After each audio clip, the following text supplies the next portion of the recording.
420. انا مديهولك النهارده اقل من السوق ب 2000 جنيه، وجايبهولك النهارده كمان تاتش سكرين، حاجه بسم الله ما شاء الله يا جماعه، تحفه التحف. اللابتوب ده طبعا غني عن التعريف، ديل لاتيتيود 7420. اللابتوب ده بيجي بمعالج كور اي 5 من الجيل ال 11 برامات 16 جيجا يا جماعه مش 8. النسخه دي 16 جيجا دي ده ار 4 وهارد 256 اي سي اس دي ان في مي. اللابتوب ده بيجي بشاشه 14 بوصه فول اتش دي 1920 في 1080 اي بي اس فريم ليس، وبيجي بالكيبورد يا جماعه باك لايت. اللابتوب حاجه بسم الله ما شاء الله زيرو. اللابتوب اللي فيه خربوش ما تستلموش. اللابتوب يا جماعه فيه بصمه، فيه فيس اي دي، بصمه عند زرار الباور، فيه فيس اي دي احدث حاجه. اللابتوب يا جماعه بيشحن تايب سي باسرع شاحن في العالم. اللابتوب حرفيا سليم جدا، حاجه بسم الله ما شاء الله، وموجود منه كميه وموجود شحن لجميع المحافظات لحد باب البيت. اللابتوب ده عليه كارت شاشه انتل اتش دي جرافيك ايريس. اللابتوب حرفيا تحفه التحف وصوته جامد جدا والتاتش بتاعه سلس يا جماعه، حاجه بسم الله ما شاء الله من شركه سي ان سي. موجود منه كميه وموجود شحن لجميع المحافظات لحد باب البيت.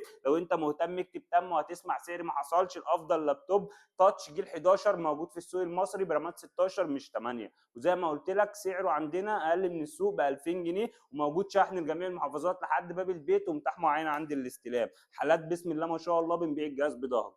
شكرا.